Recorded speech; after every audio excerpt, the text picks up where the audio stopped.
Hello everyone, welcome to our YouTube channel.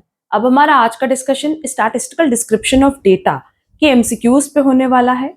Last class में हमने statistical description of data का सारा concept detail में डिस्कस कर लिया था। अब हम लोग इसके एमसीक्यूज पे डिस्कस करेंगे जो हमारे इंस्टीट्यूट की मटेरियल में दिया हुआ है। Set A, set B, set C, no doubt सबको पता है कि ये तीन सेट में इन्होंने क्वेश्चंस को बाइफरकेट किया है, बट हम लोग के एग्जाम पॉइंट ऑफ व्यू से ना सेट सी रेलेवेंट नहीं है। Most of the time students पूछते हैं कि मैम सेट सी कट कर सकते हैं। बिल्कुल कट कर सकते हैं, क्योंकि वो बेसिकली अगर देखा जाए तो एमसीक्यूज फॉर्म में नहीं रहता है, या अगर एमसीक्यूज फॉर्म में है भी ना तो 5 मार्क्स या 2 मार्क्स के अकॉर्डिंग वो क्वेश्चंस फॉर्म किए गए हैं। एंड सेट सी इंट्रोड्यूस करने का इनका रीजन ये था ना कि आपने जब पूरा चैप्टर पढ़ा है, आपके कॉन्सेप्ट्स की क्लैरिटी के लिए इन्होंने कुछ क्वेश्चंस प्रैक्टिस के लिए दिए हैं, ठीक है। बट वो क्वेश्चंस एग्जाम में कभी नहीं आएंगे, इसलिए हम लोग सेट सी की प्रैक्टिस नहीं करेंगे। हम लोग सेट ए करेंगे, सेट बी के क्वेश्चंस करेंगे, and after that additional question bank cheque करेंगे, ठीक। अब नो डाउट अगेन इंस्टीट्यूट की मटेरियल सबके पास है, ये सारे के सारे एमसीक्यूज हम वहीं से डिस्कस कर रहे हैं और बहुत डिटेल में हम लोग डिस्कशन करेंगे। अगर आपने हमारी कॉन्सेप्ट क्लास देखी है, देखो कॉन्सेप्ट क्लास देखने के बाद किसी भी एमसीक्यूज में आप लोग को प्रॉब्लम नहीं होगी, डाउट नहीं होगा, इस बात की मेरी एश्योरिटी है। तो अगर अभी तक आपने कॉन्सेप्ट क्लास नहीं देखा है तो प्लीज पूरा कॉन्सेप्ट क्लास अच्छे से देख लो। हमने इंस्टीट्यूट की मटेरियल ही कवर की है कंप्लीटली, हमने इंस्टीट्यूट के मटेरियल से पढ़ाया है, जहां रेलेवेंट था वहां मटेरियल में अंडरलाइन कराया है, या हमने अपने नोट्स बनवाए हैं, ठीक है। तो चलो फिर जल्दी से अपना आज का सेशन स्टार्ट करते हैं। हमारे पास देखो सेट ए दिया हुआ है, इंस्टीट्यूट के मटेरियल ओपन कर लो सब। और देखो ये जो मटेरियल है ना, ये एप्लीकेबल है फॉर मई 2025 एंड ऑनवर्ड्स। सबसे पहला क्वेश्चन है, which of the following statements is false. हमने स्टार्टिंग में ही बताया था कि स्टैटिक्स ये वर्ड कहाँ से ओरिजिनेट हुआ है। ये ओरिजिनेट हुआ है लैटिन वर्ड स्टेटस, ये तो स्पेलिंग करेक्ट है। इटालियन वर्ड स्टैटिस्टा, ये भी करेक्ट है। फ्रेंच वर्ड स्टैटिस्टिक, नो, अगर लास्ट में के है ना तो ये जर्मन वर्ड था। तो फ्रेंच वर्ड क्या था मैम? फ्रेंच वर्ड था स्टैटिस्टिक, दैट इज लास्ट में था क्यू यू ई। तो क्या हमारा सी स्टेटमेंट करेक्ट है? No. Statistics is derive from the French word statistic, no. अगर देखा जाए तो German word and French word दोनों का प्रोनाउंसिएशन सेम है, जो कि हमने बताया भी था कि दोनों में ही जो प्रोनाउंसिएशन है वो स्टैटिस्टिक ही होगा, बट जर्मन में लास्ट में के था और फ्रेंच में लास्ट में क्यू यू ई था। तो करेक्ट आंसर हो जाएगा C. Next, statistics is defined in terms of numerical data. हमने बताया भी था कि जब हम बात करते हैं न्यूमेरिकल डेटा की तो हम बात करें प्लूरल सेंस, एंड अगर हम जो हमारा एक साइंटिफिक मेथड है कलेक्शन का, प्रेजेंटेशन का, एनालिसिस का, तब हम बात करते हैं सिंगुलर सेंस की। तो उसका करेक्ट आंसर हो जाएगा B, plural sense. Next, statistics is applied in which field? Economics, business management, commerce and industry, all of these. हमने बताया भी था, एक टॉपिक था जहां पे बताया था कि स्टैटिस्टिक्स अप्लाइड होता है इकोनॉमिक्स में, as well as business management, as well as commerce and industry. वहां हमने ये लाइन अंडरलाइन कराई थी और बताया था कि बाकी पूरा टॉपिक स्किप कर दो। तो करेक्ट आंसर होगा D, all of these. Next, statistics is concern with qualitative information, quantitative information, A और B, both A and B. अच्छा देखो, हमने ये स्टार्टिंग में ही बताया था कि स्टैटिस्टिक्स जो है वो कंसर्न होता है क्वांटिटेटिव इंफॉर्मेशन से, है ना। वो डील किसको करता है? क्वांटिटेटिव इंफॉर्मेशन को। But on the other hand, अगर क्वालिटेटिव इंफॉर्मेशन है, इसको आप कन्वर्ट कर दो इनटू क्वांटिटेटिव इंफॉर्मेशन, तो स्टैटिस्टिक्स उसको भी कंसिडर कर लेगा, ठीक। तो करेक्ट आंसर हो जाएगा D, both A and B. Next, an attribute is, attribute और वेरिएबल का डिफरेंस हमने बहुत अच्छे से बताया है कि एट्रीब्यूट मतलब जहां पे आप चीजों को कैलकुलेट नहीं कर सकते इन टर्म्स ऑफ नंबर। एट्रीब्यूट मतलब हो गया क्वालिटेटिव मेजर्स या qualitative data. On the other hand अगर हम वेरिएबल की बात करें तो वेरिएबल हो गया क्वांटिटेटिव डेटा, जिसको आप मेजर कर सकते हो in terms of number. Now an attribute is a qualitative characteristics और a quantitative characteristics. No doubt इसका करेक्ट आंसर होगा A, qualitative characteristics. Next, annual income of a person is. अब देखो पर्सन की जो एनुअल इनकम है वो बहुत ज्यादा फ्लक्चुएट नहीं हो सकती। जैसे अगर मान लो इस साल के अंत में मेरी इनकम 6 लाख है, तो अगले साल 7 लाख होगी, उसके अगले साल 8 लाख होगी, बहुत ज्यादा फ्लक्चुएशन नहीं होता है ना। तो यहाँ पे क्योंकि एनुअल इनकम बोला है और वो भी पर्सन से रिलेटेड बोला है, तो ये हो सकती है 6 लाख, 7 लाख, 4 लाख, 5 लाख हो सकती है ना। बट क्या आपको इसको प्रेजेंट करना होगा 4 to 8 lakh, 8 to 12 lakh? No, क्योंकि एक पर्टिकुलर पर्सन की जो इनकम है ना वो बहुत ज्यादा फ्लक्चुएट नहीं करती है, ठीक है। तो इसीलिए नो डाउट ये वेरिएबल तो है, बट ये किस तरह का वेरिएबल है? Discrete variable. और हमने ना पहले भी इसका आंसर डिस्क्रीट वेरिएबल बताया था, तब इंस्टीट्यूट के मटेरियल में इसका आंसर कॉन्टिन्यूस वेरिएबल दिया हुआ था, बट अब इंस्टीट्यूट के मटेरियल में इसका आंसर अपडेट करके डिस्क्रीट वेरिएबल कर दिया है, तो करेक्ट आंसर होगा बी, डिस्क्रीट वेरिएबल। नेक्स्ट है marks of a student. Again अगर हम स्टूडेंट के मार्क्स की बात करें तो वो भी बहुत ज्यादा फ्लक्चुएट नहीं करता है ना। 20 मार्क्स, 30 मार्क्स, 40 मार्क्स, इसी तरीके से उनका मार्क्स आया होगा। एंड अगेन क्योंकि एक पर्टिकुलर स्टूडेंट की मार्क्स की बात कर रहा है, तो ये किस तरह का वेरिएबल हो जाएगा? Discrete variable. Next nationality of a student. क्या हम इसको कैलकुलेट कर सकते हैं in terms of number? No. तो नेशनैलिटी क्या हो गया? Attribute. Drinking habit of a person, again अगर ड्रिंकिंग हैबिट की बात करें तो आप इसको कैलकुलेट नहीं कर सकते इन टर्म्स ऑफ नंबर, तो अगेन ये क्या हो गया? एक तरह का एट्रीब्यूट जिसको हम लोग क्वालिटेटिव कैरेक्टरिस्टिक्स बोल सकते हैं। Next, age of a person is. अब देखो किसी भी पर्सन की एज की बात करें तो वो जो होगी वो बेसिकली 0 to 100 के बीच में हो सकती है। तो जब हम किसी पर्सन की एज को प्रेजेंट करेंगे तो वो कैसे प्रेजेंट करेंगे? इस फॉर्म में करेंगे ना, 0 to 10, 10 to 20, 20 to 30 and so on. क्योंकि एक पर्सन की एज 1 साल भी हो सकती है, 10 साल भी हो सकती है, 20 साल भी हो सकती है, बट 100 साल भी हो सकती है।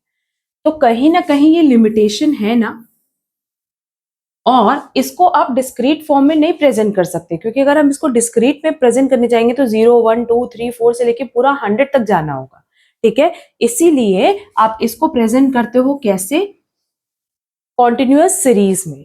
तो अगेन क्योंकि एज है तो आप इसको कैलकुलेट कर सकते हो in terms of number, but ये किस तरह का वेरिएबल है? कॉन्टिन्यूअस वेरिएबल, ना कि discrete variable. Clear? Next, data collected on religion from the census report. आपने सेंसस रिपोर्ट से जो डेटा कलेक्ट किया है वो आप खुद जाकर के फ्रेश डेटा तो नहीं कलेक्ट कर रहे हो, ऑलरेडी जो डेटा कलेक्टेड है उसी को यूज कर रहे हो, तो ये किस तरह का डेटा हो जाएगा? Secondary data. Next, the data collected on the height of a group of students after recording there Heights with a measuring tape. आप गए पर्सनली, आपने डेटा कलेक्ट किया, तो आपने फ्रेश डेटा कलेक्ट किया है, तो ऐसे डेटा को हम कहेंगे primary data. Next, the primary data are collected by interview method, observation method, questionnaire method, all of these. हमने 4 मेथड बताया था, एक interview method, observation method, questionnaire method, और एक और मेथड था जहां आप एनुमरेटर्स के थ्रू किसी थर्ड पार्टी को अपॉइंट करके उनके थ्रू डेटा कलेक्ट कराते हो, ठीक है। तो करेक्ट आंसर हो जाएगा डी, ऑल ऑफ दीज। हमने वहां ये बताया भी था कि interview method basically direct indirect दो तरह का होता है, पूरा डिटेल डिस्कशन किया हुआ है। Next, the quickest method to collect primary data, ये भी बताया था कि जो सबसे क्विकेस्ट मेथड होता है डेटा कलेक्ट करने का वो होता है हमारा टेलीफोनिक इंटरव्यू। बेसिकली ना इंटरव्यू मेथड 3 तरह के होते हैं, एक पर्सनल, एक इनडायरेक्ट और एक टेलीफोनिक, ठीक है। तो इसमें आप खुद सोचो, एक तो पर्सनल हो गया, एक इनडायरेक्ट हो गया, एक टेलीफोनिक हो गया। तो जो आप टेलीफोन के थ्रू डेटा कलेक्ट कर रहे हो वो सबसे ज्यादा क्विकेस्ट मेथड है ना, आपको कहीं जाना नहीं, आपने फोन उठाया और डेटा कलेक्ट कर लिया, ठीक। तो करेक्ट आंसर हो जाएगा C, telephonic interview. Next, the best method to collect data in case of a natural calamity. हमने बताया है कि अगर किसी तरह की कोई नेचुरल कलामिटी होती है तो वहां पे हम पर्सनल इंटरव्यू करना प्रेफर करते हैं। ऑन द अदर हैंड अगर कुछ अनयूजुअल हुआ है like road accident, rail accident, तो उस केस में इनडायरेक्ट इंटरव्यू प्रेफर करते हैं। करेक्ट आंसर हो जाएगा A, personal interview. Next, in case of a rail accident, again अगर रेल एक्सीडेंट की बात करें तो हमारे लिए करेक्ट आंसर हो जाएगा इनडायरेक्ट इंटरव्यू, ठीक है। Next,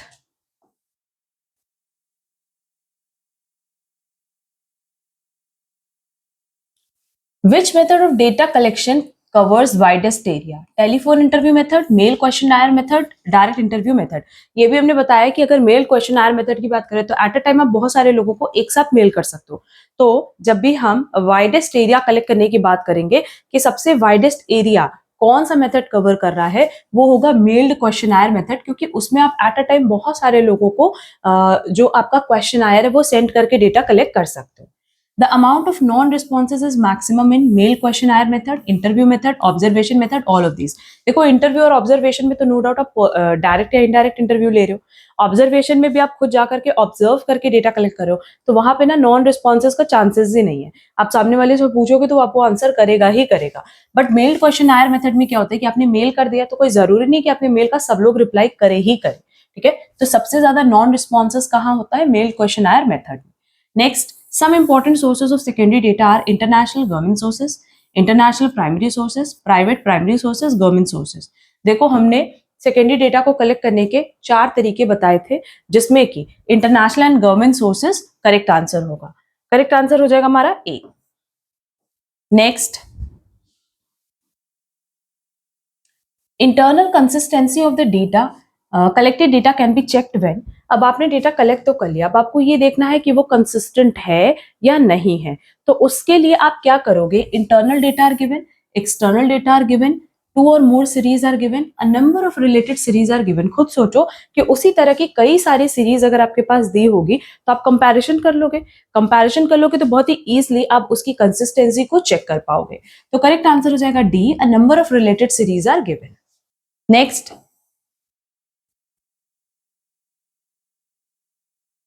the accuracy and consistency of data can be verified by internal checking, external checking, scrutiny। अब देखो, क्योंकि हम ये चेक करना चाहते हैं कि जो हमारा डेटा है वो कितना एक्यूरेट है, कितना कंसिस्टेंट है, तो आप स्क्रूटनी करा लो। The mode of presentation of data are, 3 mode थे, टेक्सचुअल, टैबुलेशन एंड डायग्रामेटिक, जिसके बारे में हमने डिटेल डिस्कशन किया था। करेक्ट आंसर हो जाएगा A. Next, the best method of presentation of data, data को प्रेजेंट करने का सबसे बेस्ट तरीका क्या है? टेक्सचुअल, टैबुलर या डायग्रामेटिक। नो डाउट जो सबसे बेस्ट मेथड माना जाता है वो माना जाता है टैबुलर, और अगर अट्रैक्टिव मेथड पूछता तो डायग्रामेटिक हो जाता। करेक्ट आंसर होगा B. The most attractive method of data presentation is diagrammatic. Next, for tabulation, caption क्या होता है? हमने बताया ना, कैप्शन मतलब क्या होता है?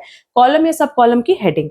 The upper part of the table, the lower part of the table, the main part of the table, the upper part of a table that describes a column and sub column। Yes।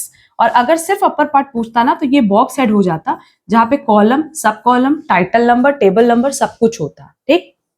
Stub of a table is the, हमने बताया था कि अगर हम stub की बात करें तो ये बेसिकली किसको रिप्रेजेंट करता है? रो की हेडिंग को, जो कि लेफ्ट पार्ट में होता है of the table. Left part of the table describing the column, right part of the table describing the column, right part of the table describing the rows, left part of the table describing the rows। yes, correct answer हो जाएगा D। next, the entire upper part of a table is known as, हमने बताया है कि अगर entire upper part की बात करें जहां पे हमारे पास table number, title name, column, sub column, इनकी हेडिंग दी रहती है, उसको हम कहते हैं बॉक्स हेड। तो करेक्ट आंसर हो जाएगा C. Next, the unit of measurement in tabulation is shown in, unit of measurement भी एकदम अपर पार्ट में ही शो होता है, जो कि बॉक्स सेट का ही पार्ट होता है। तो करेक्ट आंसर होगा again A. Next, in tabulation source of the data if any shown in the, अगर टैबुलेशन की बात करें सोर्स ऑफ डेटा की कहां से आपने डेटा कलेक्ट किया है वो हम शो करते हैं फुट नोट में, हमने बताया भी था।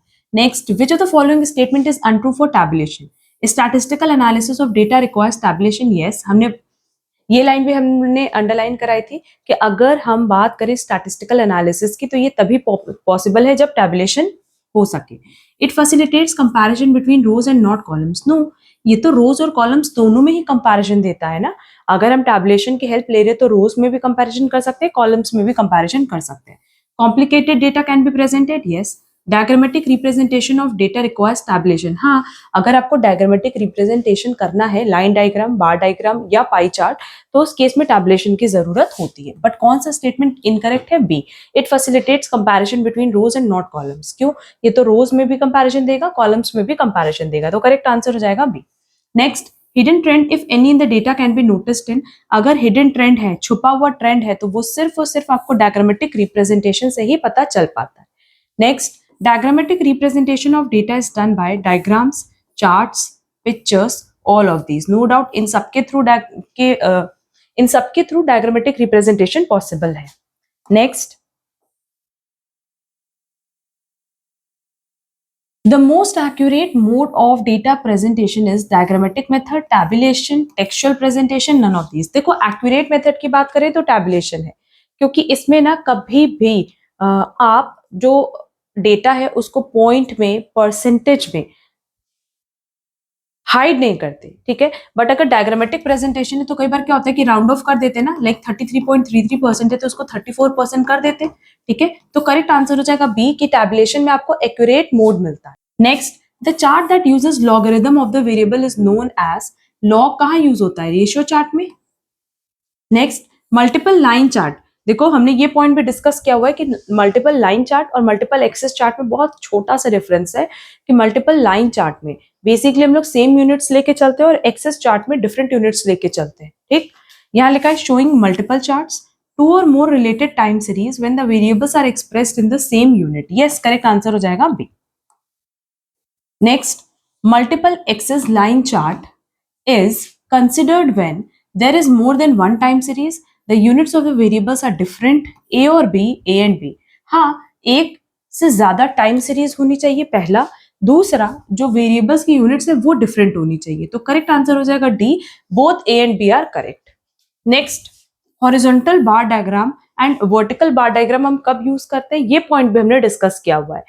अगर हम हॉरिजॉन्टल बार डायग्राम की बात करें तो जहां पे चीजें कैलकुलेट करना पॉसिबल नहीं है, मतलब जो हमारा स्पेशल डेटा था, मतलब geographical data and qualitative data, इन दोनों ही केसेस में क्या हम कैलकुलेशन कर सकते हैं या इसको कन्वर्ट कर सकते हैं into numbers, in terms of number, no, ठीक है। तो हॉरिजॉन्टल बार डायग्राम तब यूज होगा जब क्वालिटेटिव डेटा हो या डेटा वेरिंग ओवर स्पेस हो। करेक्ट आंसर हो जाएगा डी, ए और सी।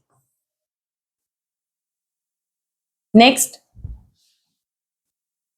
वर्टिकल बार डायग्राम कब यूज होता है, जब आप चीजों को कैलकुलेट कर सको इन टर्म्स ऑफ नंबर, जैसे क्वांटिटेटिव डेटा या टाइम सीरीज डेटा। बेसिकली हम लोग टेम्पोरल डेटा की बात कर रहे हैं। The data are qualitative, the data are quantitative when the data vary over time. ये दोनों ही करेक्ट आंसर है, करेक्ट आंसर हो जाएगा बी और C. Next, divided bar chart is considered for comparing different components of a variable. The relation of different components to the table A और B, A। देखो divided bar chart हमने बताया भी था कि डिवाइडेड बार चार्ट इस तरीके से बनता है जो आपस में ही डिवाइडेड रहता है, मतलब टूटा हुआ रहता है। और ये हम इसलिए यूज करते हैं ना ताकि जितने भी डिफरेंट कंपोनेंट्स हैं उनके रिलेशन को समझ सके और उनको इजिली कंपेयर कर सके। तो करेक्ट आंसर ए भी हो सकता है, बी भी हो सकता है, करेक्ट आंसर हो जाएगा D. Next, in order to compare two और मोर रिलेटेड सीरीज हम क्या कंसिडर करते हैं, multiple bar chart, grouped bar chart, A और बी, ए एंड सी, कुछ भी, क्योंकि मल्टीपल और ग्रुप्ड क्या है, ऑल्टरनेटिव नेम्स ही तो है। तो करेक्ट आंसर हो जाएगा C. Next, pie diagram is used for comparing different components and their relation to the total, representing qualitative data, quantitative data. No, अगर हम पाई डायग्राम की बात करें तो ये बेसिकली क्या बताता है कि एक पर्टिकुलर कंपोनेंट का टोटल में क्या रिलेशन है। तो करेक्ट आंसर हो जाएगा A. Next, a frequency distribution arranges observations in an increasing order, arranges observation in terms of number of groups, relates to a measurable characteristics, all of these। Frequency distribution मतलब tabular presentation होता है, हमने बताया था, जहां पे आप जो भी वेरिएबल्स या एट्रीब्यूट्स हैं उनको अरेंज करते हो असेंडिंग ऑर्डर में। जो सेम कैरेक्टरिस्टिक्स डेटा होते हैं उनको हम ग्रुप करते हैं या फिर बेसिकली उनका एक पर्टिकुलर ग्रुप बनाते हैं और उसी के बेसिस पे हम फ्रीक्वेंसी डिस्ट्रीब्यूशन ड्राफ्ट करते हैं। तो करेक्ट आंसर हो जाएगा D, all of these. Next, the frequency distribution of a continuous variable is known as, continuous को हम कहते हैं ग्रुप्ड और डिस्क्रीट को कहते हैं सिंपल और अनग्रुप्ड। तो करेक्ट आंसर हो जाएगा A, grouped frequency distribution. Simple frequency distribution को हम और किस नाम से जानते हैं, अनग्रुप्ड फ्रीक्वेंसी डिस्ट्रीब्यूशन या डिस्क्रीट वेरिएबल के नाम से भी जानते हैं, ठीक है। Next, the distribution of shares is an example of the frequency distribution of shares की जो डिस्ट्रीब्यूशन होती है वो बेसिकली आप कैलकुलेट कर सकते हो इन टर्म्स ऑफ नंबर, क्योंकि शेयर्स का डिस्ट्रीब्यूशन क्या हो गया, 5 शेयर, 10 शेयर, 20 शेयर, इस तरह की बात कर रहे हैं। बट अगर एक पर्टिकुलर शेयर की बात करें ना तो उसका डिस्ट्रीब्यूशन हमेशा डिस्क्रीट वेरिएबल माना जाएगा, ना कि कॉन्टिन्यूअस, क्योंकि जब भी हम शेयर इशू करेंगे तो बहुत ज्यादा शेयर तो इशू नहीं करने वाले, है ना, 5, 10, 20, 500, 200 इसी तरीके से इशू करेंगे। तो इसका करेक्ट आंसर डिस्क्रीट वेरिएबल होगा कि कॉन्टिन्यूअस वेरिएबल, नो डाउट इसका करेक्ट आंसर हो जाएगा ए, डिस्क्रीट वेरिएबल, क्योंकि आप इसको कैलकुलेट कर सकते हो।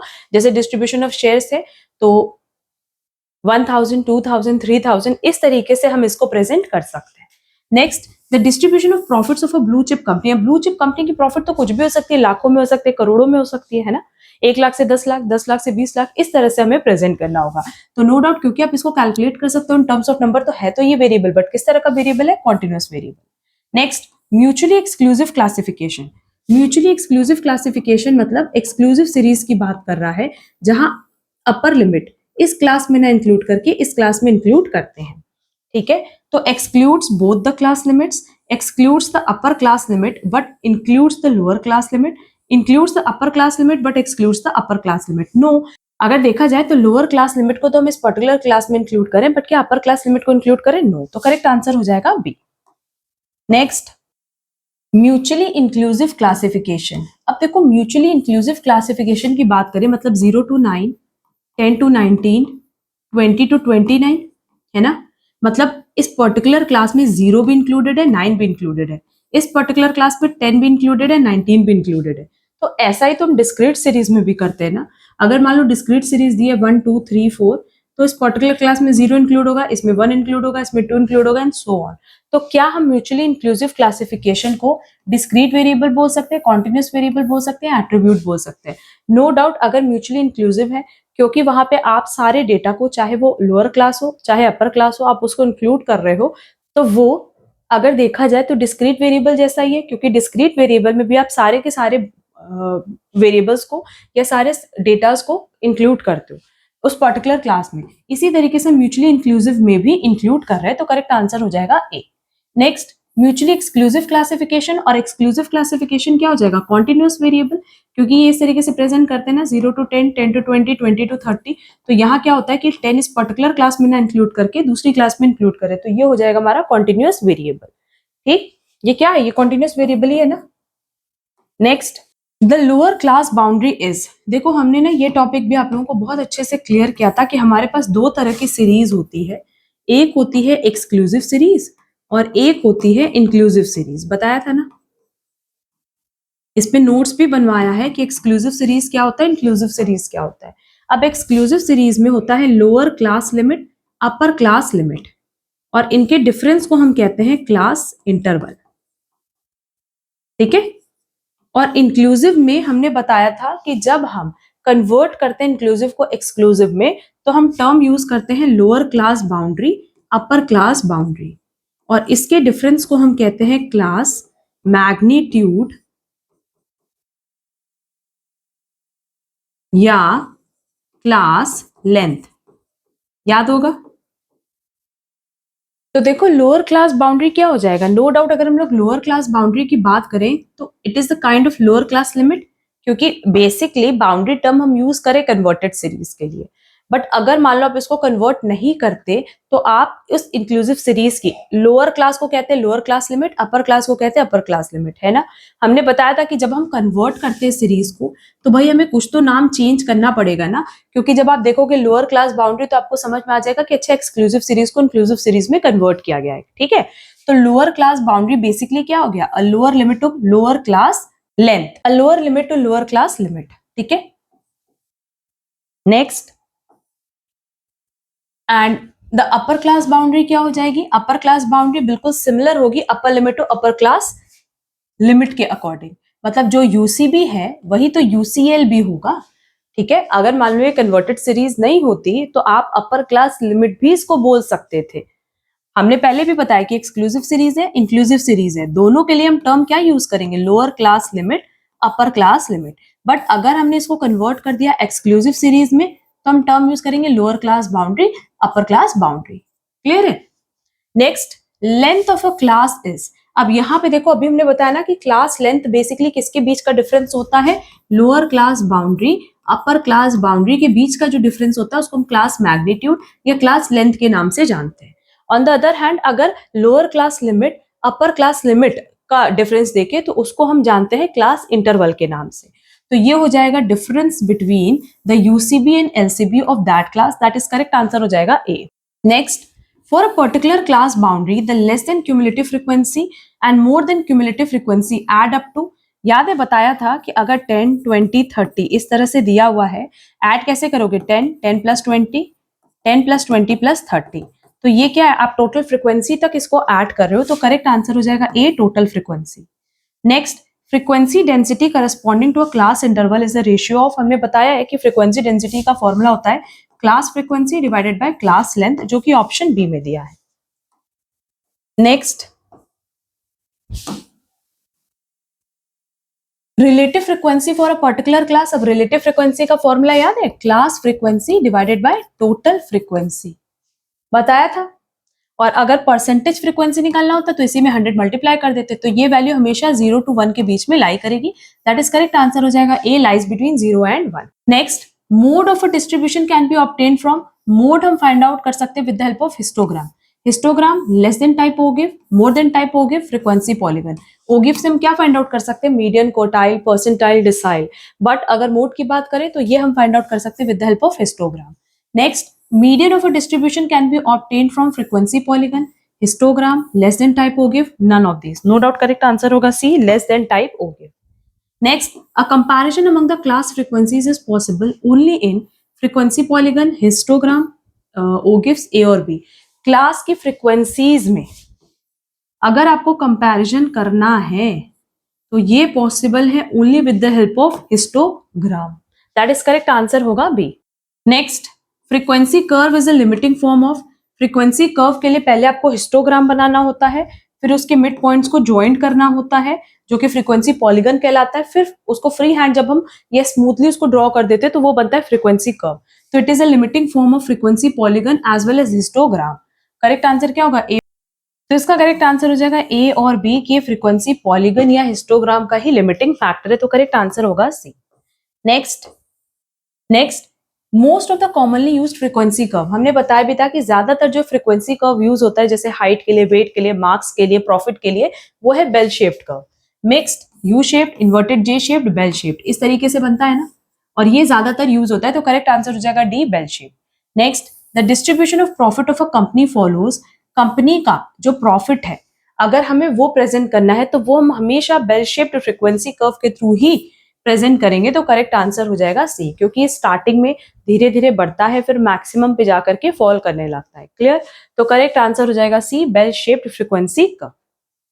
अब देखो ये हमारा पूरा सेट ए से रिलेटेड एमसीक्यूज था, 60 एमसीक्यूज थे जो कि हमने डिटेल में डिस्कस कर लिए।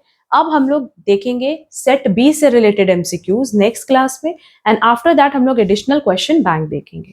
अगर आज की क्लास में किसी भी क्वेश्चन में आप लोग को कोई भी डाउट होगा तो प्लीज कमेंट बॉक्स में कमेंट करके पूछ लेना। बट अगर आपने कॉन्सेप्ट क्लास देखी है तो आपको किसी भी क्वेश्चन में कोई प्रॉब्लम नहीं होगी।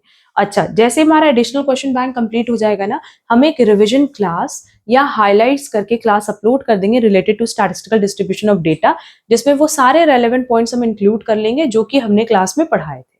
ठीक है, अगर आपको आज की क्लास यूजफुल लगी तो प्लीज वीडियो को लाइक, कमेंट, शेयर जरूर करना। अब हम लोग मिलेंगे हमारी नेक्स्ट क्लास में। आज के लिए बस इतना। Thank you so much.